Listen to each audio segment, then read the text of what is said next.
Hello, everyone, and welcome to the Entrepreneurs in a Game podcast. I have got a very special guest for you today. Her name is Janelle Holden, and she's a dear friend. I've known her for a long time, and she is fantastic at sales. She's a co-founder and CEO of Defy Sales, which is a sales agency that provides outsourced sales teams and consulting to online business coaches and consultants who want to add at least another $1 million in revenue to their business. Janelle personally closes $1.5 million in high-ticket sales a year, both over the phone and in person. Prior to sales in the online industry, Janelle's professional background includes building a six-figure health coaching business online, directing a wildlife conservation nonprofit, providing strategic communication and campaign support to both a US senator and a Canadian senator, and writing as a journalist on environmental and public lands issues. She lives in Montana with her husband and their three pets, Loki, Peaches, and Coco, and she loves hiking in the wilds of Montana in her spare time. Janelle, a very, very warm welcome to the Entrepreneurs in a Game podcast, and thank you so much for joining us today. Oh, thank you so much, Nina. I'm really excited about this. It's going to be great. It's going to be great because we know that sales is such an important part of being an entrepreneur, because without sales conversations, we can't get clients.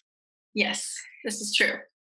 And yet it is one of the most painful subjects for so many business owners, picking up the phone, having to have a strategy call with a prospect to tell them about their service. And for a lot of people, they would rather do anything to avoid having that call. So before we get into the mindset of having great sales calls, could you just share a little bit about how you've come to this part of your career and how your mindset's contributed to your success? Yeah, thank you. So it's been a fun journey. I came, it's interesting. As a coach, you probably recognize this. A lot of times great things happen out of pain, right? Something painful happens in your life or something changes in your life and you have to reflect on things and make some changes. So I had built this really successful coaching business helping people with nutrition and health, and I burnt out. I really wasn't loving what I was doing that much anymore because I was taking so many clients on at the time. And so I took some time off with my husband and probably took off a little bit more time than my bank account wanted me to allow for. So it was at that point that I was looking for, what am I going to do next? Because I don't really want to continue the way things are. And I took a look at what I really enjoyed doing in my business. And I loved that first conversation. So unlike a lot of listeners who may not enjoy strategy sessions, I actually felt like that was almost the best moment in my client relationship, because that was when people truly committed to something different in their life, and they committed time and they committed money. And so it was the starting point for transformation for them. And sometimes I had this thought of, no matter what I did as a coach, them making that commitment was probably the most powerful thing that they did in the whole relationship. So as a coach, in some ways I could measure my success with my clients by the fact that they were committing to that journey.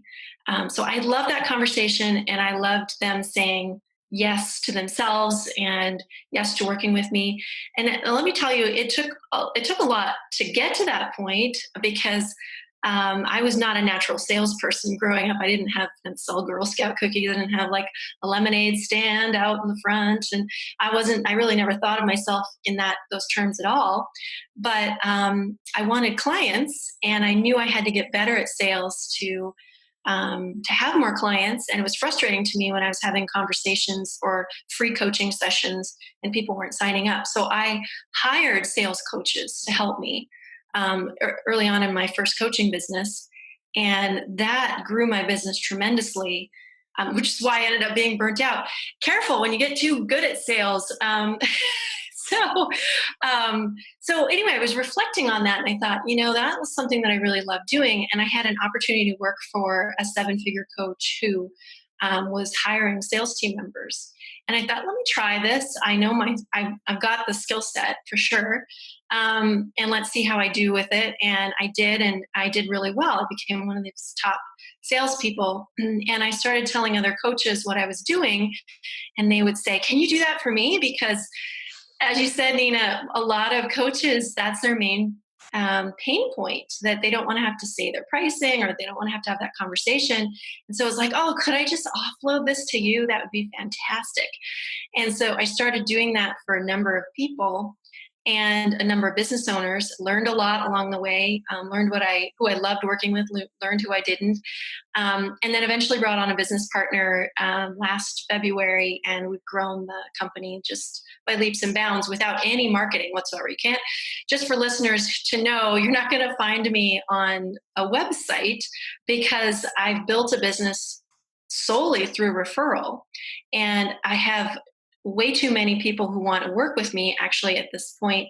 And so what I'm working on right now is scaling. And it's funny, Nina, because yesterday I was talking to someone about this. We were talking about scaling, and both my business partner and myself said, yeah, but we do love our sales conversations. It's going to be challenging for us to give those up. So it's really funny how, mindset and perspective on sales, I have a totally different perspective on it, I think, than the average person. Actually really love doing it. So anyway, that's the short story of how I how I got from here to there, and why I particularly love sales, and helping people make commitments and getting their problems solved by someone who can really help them. So yeah. It's fascinating, absolutely fascinating, because you do have quite a unique take on sales conversations. So tell me about your mindset. When you think of a sales conversation, a first contact with a prospect, what's your thinking about it? What makes you feel excited and look forward to that conversation? Great question. And I actually never really thought about this in much depth, so I'm glad you asked it. But the first thing is looking at their application. So one of the things that we recommend, and when we work with clients, we develop a whole sales process for people. And we're really all about the right sales, meaning I'm not about making all sales. I don't want people to drop out of things. I want it to be the right fit for both people involved. So almost everyone that I work with, everyone that I work with has some sort of application process. Whether it's filling it out in the booking link when they book time with me, or an application. So I read through everyone's applications before I get on a call, and I get excited about connecting with them. And I look for commonalities. So I look and go, oh, that's interesting. She's in Alberta, where my sister lives, or that's interesting. She's doing this with her business, and I'll look at their website, and I'll kind of just get excited about the person. I get curious about people. I'm interested in people. So I think one of the mindsets that your listeners, if they're struggling with this, might have is shifting from fear to curiosity. So the more curious you are about a situation, the more you're kind of leaning into it. If you think about a cat who's wandering around looking at different things in the yard, they're curious. They're sniffing it out, and that's how I am with people. I'm like, I'm curious about you. Why are you here? And that's usually one of the first questions that I ask people is, why are you here? Why did you decide to sign up for this? Why now? Why work with whoever my client is? So those are some good questions to start with. So two things. One is really get curious, find out more about the person. And the other is have a process. I script out all of my sales calls. So I have questions that come up from looking at the application, but I script out everything almost that I'm going to say, including the pitch. I don't always nail it exactly, but it provides me a structure so I know where I'm going. And that makes me feel a lot more safe in the conversation. So in terms of a mindset, I guess it's curiosity and knowing what feeling confident in what you're doing. And just, I've done it now literally thousands of times. So it's somewhat second nature. There's always a little bit of fear that comes up, but it's almost like, what you might feel for performance anxiety for a musician or, actor. You get over it because you enjoy doing it, Yes. So, yeah. I read somewhere recently that fear and excitement are very similar. So when you get that fearful feeling, you just tell yourself, oh, that means I'm really excited. And you Yeah. can just almost switch your thinking, your perspective from fear to excitement because, they're sort of similar feelings. That's that little feeling in your stomach. And Yeah. I found that really, really helpful, actually. But Yeah. what you're saying about getting excited about a sales call is just terrific because when you have an excitement about something, then, as you said, you lean into it, you look forward to it. What about the tone of voice? Because we need to build trust and rapport, don't we, with the other Yeah. person? Mhm. What sort of tone of voice do you find works really, really well to build that trust and rapport?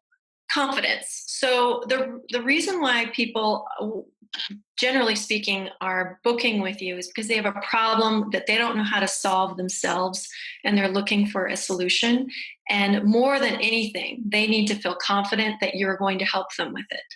So your voice needs to convey confidence, happiness, excitement. My business partner, I swear, she has just similar results to me, and she uses a tone of voice that's like, and you're winning a trip to Disneyland. Like, it's really happy, positive, excited. We have a saying in sales that highest energy always wins. So I literally dance before calls. I'll move my body. I stand normally during all of my calls. I'll do a confidence pose beforehand, because your voice will convey all of those things. We're training a new sales associate right now, and he said, yeah, I've been using these things. And I called my girlfriend the other day, and she's like, how come you're so happy?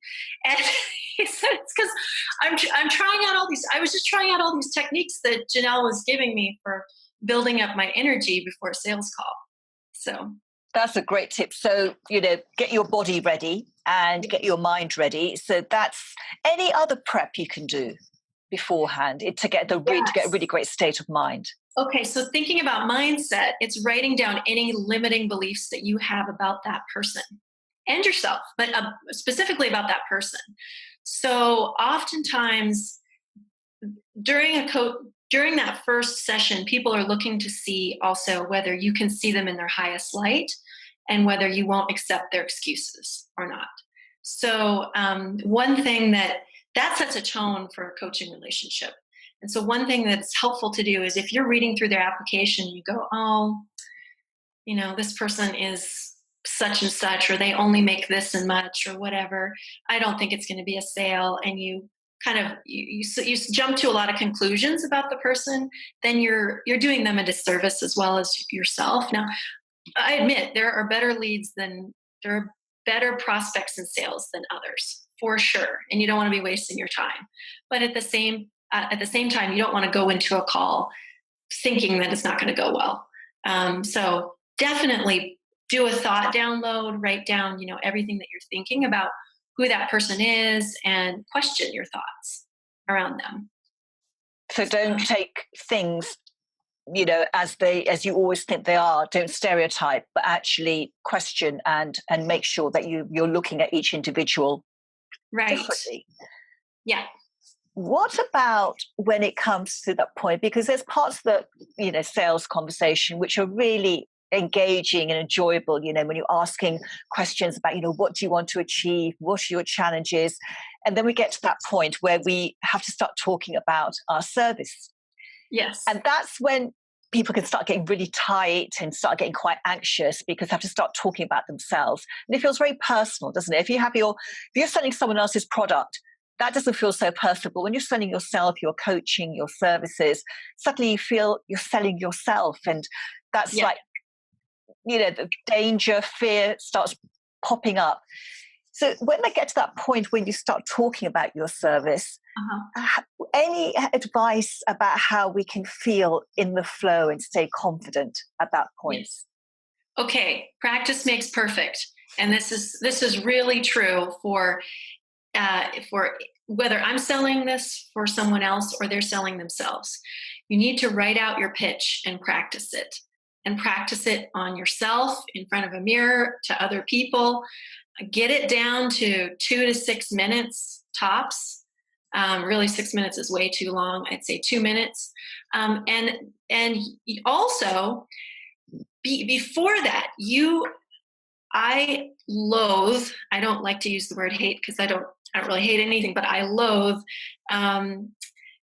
bait and switch calls. So we don't do bait and switch calls. And what I mean by bait and switch calls are free sessions that people think are totally free and there's not going to be an offer. So if you have someone who's coming into a call who is not expecting an offer to happen at all, and you're expecting to give them an offer, there's a misalignment there, and you're going to be nervous, and for good reason. And you're probably going to have a way lower conversion rate. So even though you're giving, which is wonderful, you're still giving with the expectation of receiving something, and they don't understand that, and it just can feel off-putting for both sides. So another way to set yourself up for success with going into that part of the conversation is to let people know we're going to have a conversation about whether working with me long-term is a right fit for you or not. And it can be as simple as using those words in whatever it is that you're doing. So just be really clear with people. Yes, a free session or a session with us is valuable in and of itself, but it's not going to solve all your problems. Let's be clear about that. If you want to lose 50 pounds, for instance, and you have one conversation with a weight loss coach about it, you could probably take a couple of those nuggets and apply them yourself, but most likely you're not going to be doing it on your own. So being really straightforward, giving people an agenda, and then having a pitch that you've practiced will help tremendously in the process. Yeah, and that makes you feel, as you said, more confident. There's trust because you're not sort of blindsiding them with something that they weren't expecting. Yes. And transparency is really, really important. Okay, Then we get to that point in the conversation where we have to say our price and it feels so scary. And I hear so many of my clients saying, well, I was going to say one price, but then I reduced it. And I really kicked myself afterwards. So how can we feel really aligned? It's fully standing in our value when it comes to saying our price. Yeah. A couple of things that I've learned from great coaches, including you along the way, which is to read some of your testimonials. If you have testimonials from your previous clients, read your testimonials before your call. Really get a sense, again, of the value that you provide for people. Write down all the reasons why you believe you're the best thing since sliced bread, and as we would say in the US, or why you believe the value is there. And if you can't believe it, then lower your prices. So if you fully believe that you're worth your services, not you personally, but your services should be valued at, say, 5,000 or 10,000 or 20,000 or whatever, then write down all the reasons why. And I've done some things with people around pricing that you probably have. I know you've done a lot of work around this, but where they feel into different price points. So, how do you feel if you're charging someone double? What's that like for you? What are the mindsets that come up, right? So all of that work is necessary to get to a place where you feel very confident about saying the number as if it's the best deal, they've ever heard before. Hopefully you'd agree. Yeah. Yes, and the value you're providing is so much more than the price you're asking for it. When you get to that stage where you just feel that, this is going to really change someone's life and you're bringing that energy into it, that's when it just becomes such a flow. Mm-hmm. And there's something that you said that was really interesting. You said when you stand in the value that your service, not you, but your service is going to, it's all that wonderful value. And this is really important. It's separating yourself from your service. Because, as we said, it could be such a personal thing. You feel you're selling yourself. And when someone says no, it just feels, oh, my goodness, they rejected me and who I am. But that's not the case, is it? No, we're all priceless. There's never going to be another Nina. There's never going to be another Janelle. We're priceless. So what you're charging is not your worth in the world, never will be. Don't think about it that way. What you're charging is around the energy exchange that you're giving to someone and the value that you're offering them, to help them change their life, and for you to stay in business and do the work that you do. So if you're undercharging, you're not going to stay in business. You're not going to be able to continue to help people the way that you want to help people. And therefore you're doing yourself a disservice if you can't charge rates that, you know, are going to keep you in business and keep you, living in the way that you'd like to live. So I feel very strongly that people need to step into the value of their services and, get challenged on it regularly. My business partner challenges me all the time. I had the same thing, where she'll say, oh yeah, we need to raise our prices. I'm like, oh, really? We do? Okay.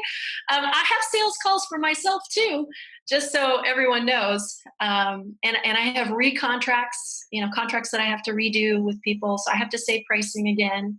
A coach of mine once told me, and I use it all the time, numbers are neutral. It's our thoughts about them that are painful. So any number you say is just it's a neutral number.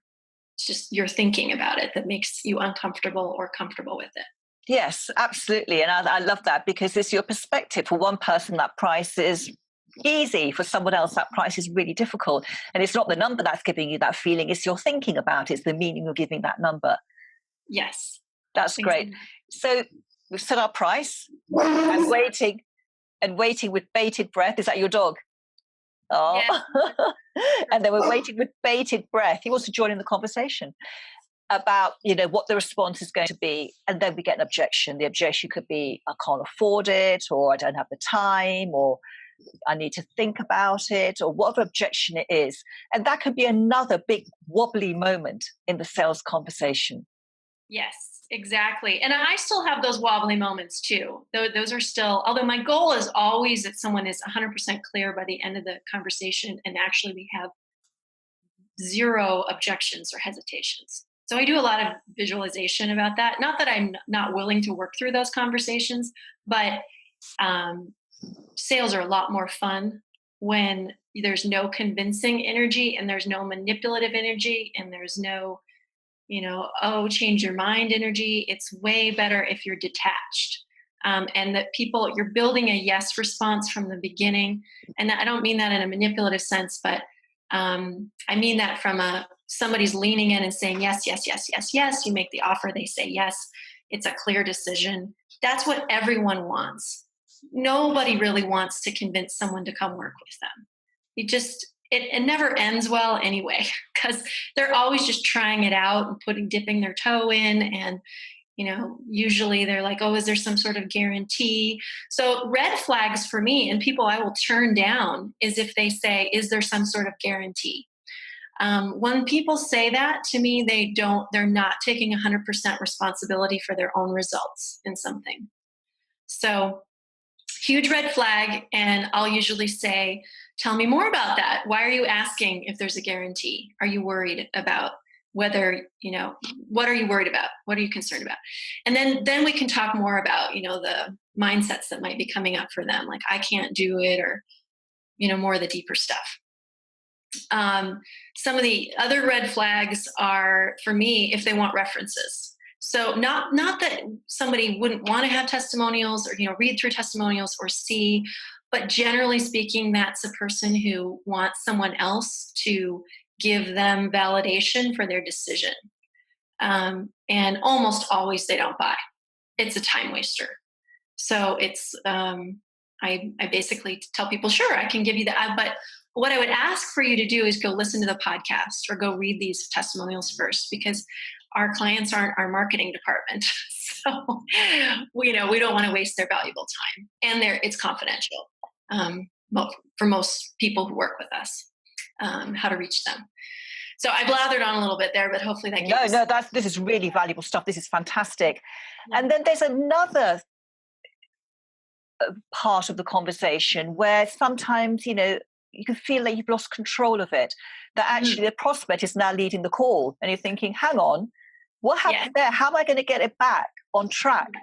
Yes. Okay. This is very common, not for me anymore. It never happens. And the reason why is I always speak first, and I set the agenda for the call.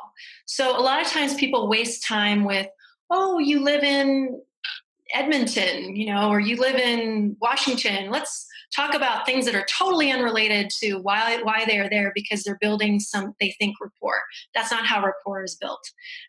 Truly, I mean, it's maybe how a friendship is built, but that's not why you both are there. So at the very beginning of the call, you have to set up the call very firmly that you're in charge.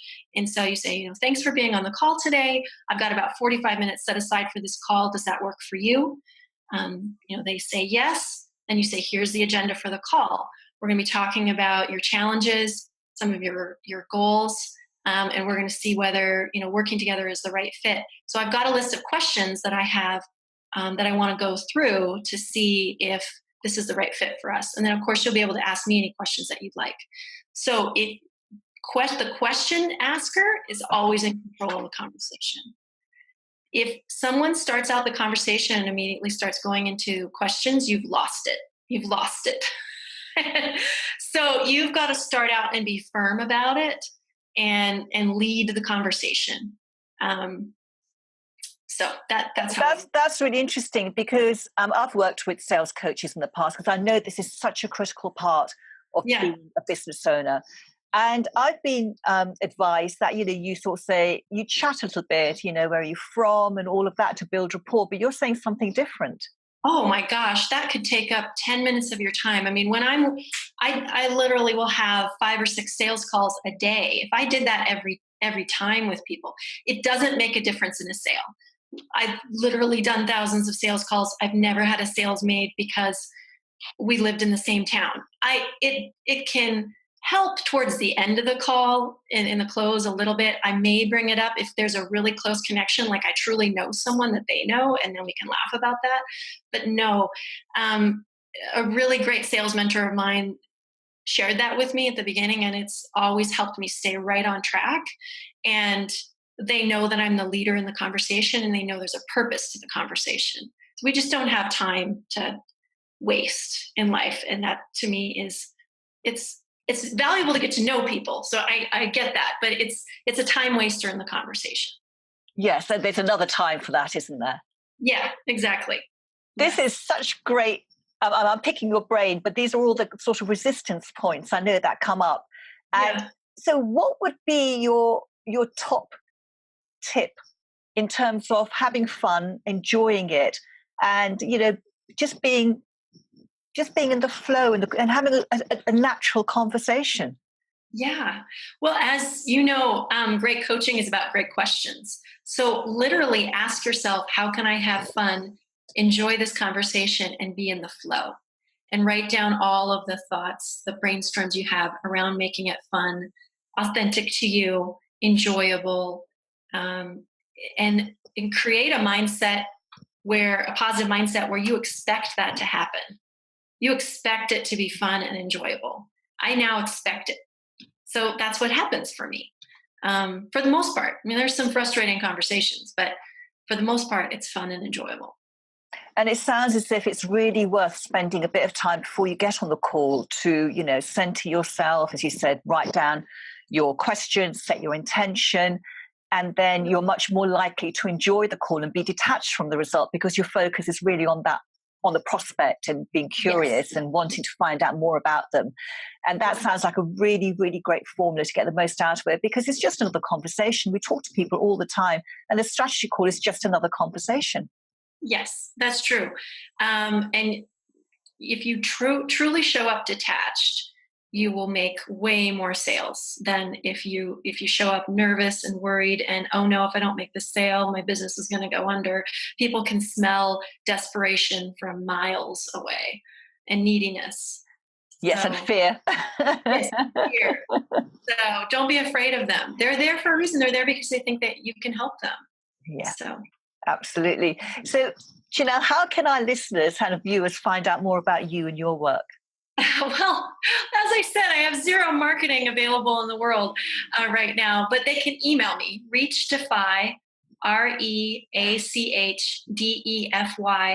@gmail.com. And if they're interested in learning more or, want to find out more, I do have some materials that I can send them about that and how we work and who we normally help. So. Yes, and you're at a really sweet spot in your business. We don't need any marketing. You're having to turn down clients because there's so much work already, and it's through really a confident mindset, standing in your value, knowing you're transforming people's lives, and totally believing in yourself. Yes, that's where that lovely sweet point comes from, isn't it? Absolutely. Absolutely. I mean, we're at the point actually where we're building capacity before we build marketing. So we've got a great sales team in place, but we're hiring and we're building capacity so that we can serve more clients. It sounds amazing. And thank you so much for being on this call. I would recommend anyone who has any questions about sales or wants to find out more to get in contact with Janelle, because she truly is such a professional and amazing at what she does in producing results for clients. Thank you for being here, and thank you everyone who's been listening and watching, and I hope you've really enjoyed this, and till next time, bye bye for now.